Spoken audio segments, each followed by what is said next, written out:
Hello and welcome to a Times special presentation for Thirukkural with the Times, where we explore real-world lessons from the classic Tamil text Thirukkural with motivational speaker, author and diversity champion Bharathi Baskar as she explores the masterpiece. Our bones are no inert scaffolds. They are living organs, capable of resilience and renewal.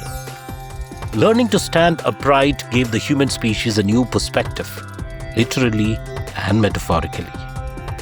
Thiruvalluvar has referred to our bones not once, but thrice in his chapter on love. But what has love got to do with skeletal structure? Recently, I visited a teacher of mine who had been hospitalized. Her children had made the heart-wrenching decision to admit her to a palliative care center. Her son, with quiet resignation, told me she has become immobile. Her bones are too weak. And with both of us aging and our children living abroad, caring for her has become difficult. As I looked at her, my eyes welled up. I could still hear the echo of her footsteps in the corridors of our school. Those gorged, majestic steps that struck fear and respect in equal measures. She was known for her rounds, her walk a perfect rhythm of discipline and dignity. To now see her curled up in a bed, frail and still, was painful. Her bones, they weakened. She had a fall, her son murmured.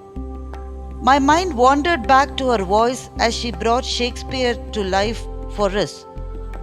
Oh, what a fall, my countrymen!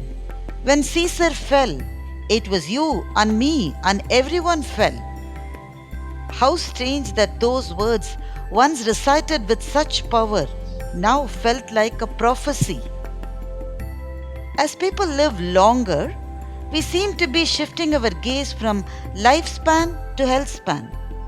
The question is no longer how long we live, but how well we live without becoming a burden, without needing support to simply stand or walk. At the heart of this lies the quiet strength of bones and muscles. Medical professionals and evolutionary scientists alike regard bones, particularly the spine, with reverence. The moment our species stood upright, something shifted in the great story of evolution.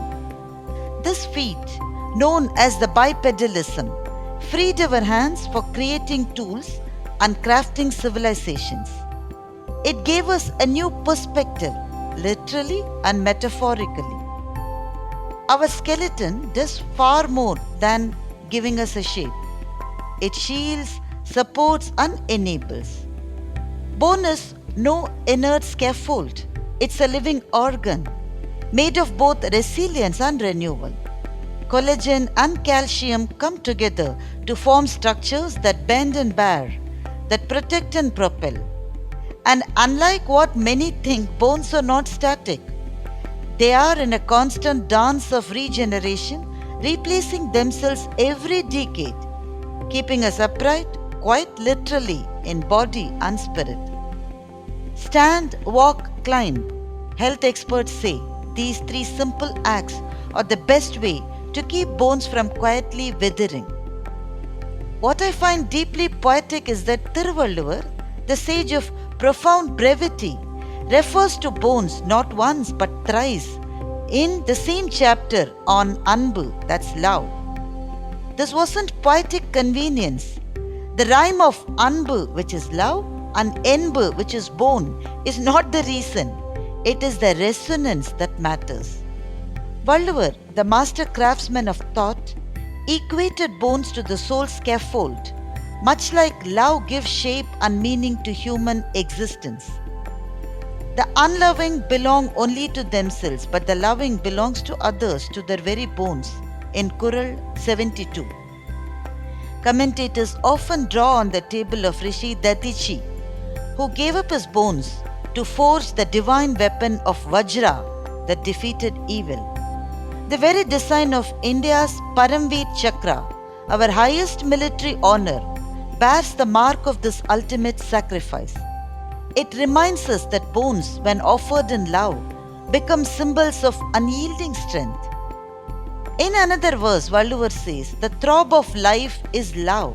Without it, humans are but skeletons draped in skin," in Kural 80.